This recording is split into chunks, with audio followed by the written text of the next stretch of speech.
Just as the cherry blossoms are blooming, we've finally arrived in Tokyo, the last stop on our trip to Japan. After a delayed flight, we got into Tokyo late on Thursday night, so we slept in on Friday morning. Our plan for the day was to stay on the northeast side of the city and see some of the attractions. We started with a train ride to Asakusa Station to see Senso-ji Temple and the surrounding market.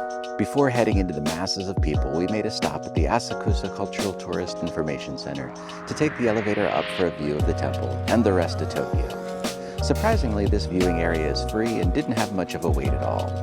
Once we got back to the base of the building, we crossed the street and under the front gate to Nakamise-dori Street. The gates to Senso-ji were impressive, dominated by an iconic red lantern. The vendor-lined street on the other side of the gate was packed with people and the wonderful smells of street foods. Besides the gates, the other remarkable feature of this temple is the incense burning out front. Wafting some into your lungs is supposed to bring wisdom, so we'll see.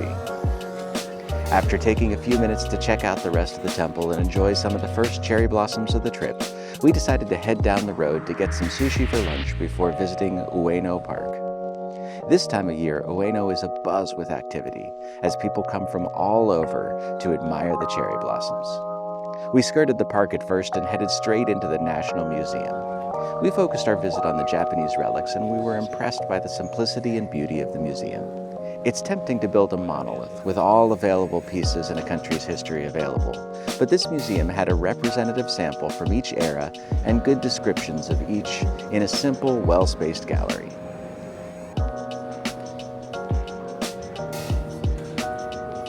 There was also a beautiful garden to explore out back.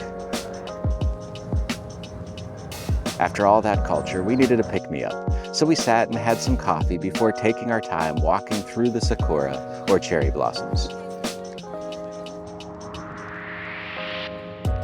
We finished our day with a trip to the Akihabara neighborhood. Akihabara is home to electronic stores and arcades. The neon-lit streets were full of activity. We found an arcade to explore with 7 stories of prize machines and games, and gave a few games a try. The drumming game was a lot of fun to play, as was a rhythm game.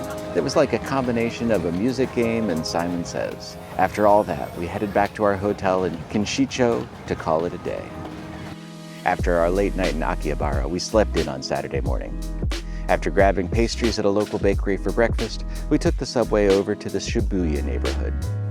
While the subway system looks like it would be impossible to navigate, using Google Maps or just paying attention to the lines and the destinations, it's not too difficult.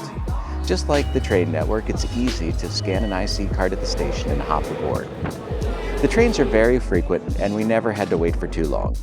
The only issue we had was that sometimes the connections between the trains required you to leave the station completely and find the other part of the same station.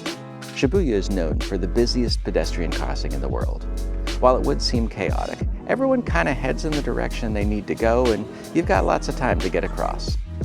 We crossed once for the experience, then walked by the Hachiko statue on the way to a little side street where it looks like the cherry blossoms are bursting out from between the buildings. After a few pictures, we headed for an early lunch. The first meal we reserved after booking our flights was at Kumachan Onsen, which roughly translates to bear hot tub.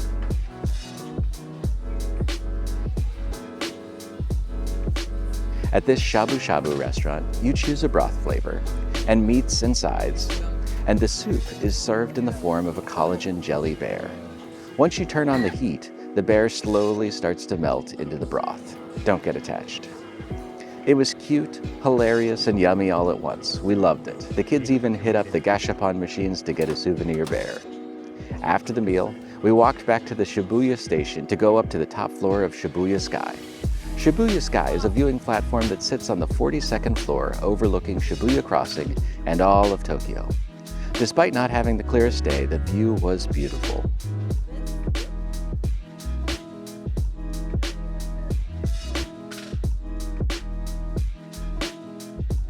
Once we came back down to earth, we scrambled with the crowd across Shibuya Crossing and did some shopping in the nearby malls. To close out our day in the city, we walked back across the Shibuya Scramble and to a nearby tonkatsu restaurant. After waiting in line and placing our orders outside, We were ushered into the restaurant where a small stone stove was waiting for us. When our meals were served, we could fry the steaks to our preference right at the table. The meat was melt-in-your-mouth delicious and a great way to close our second day. We let the kids sleep in on Sunday morning after such a long day on Saturday. When we left around 9:30, we grabbed some more pastries and then headed to the Imperial Palace Gardens. The East Garden of the Imperial Palace is a beautifully manicured free park area just outside the Imperial Palace. This park includes the remnants of the original castle that was first constructed in the late 13th century and rebuilt several times in the centuries since. The gardens were beautiful, and the setting inside the massive stonework only enhanced their beauty. We hit the timing just right for seeing this area as it was bursting with blossoms. From the palace, we headed west to the Harajuku district for food and shopping.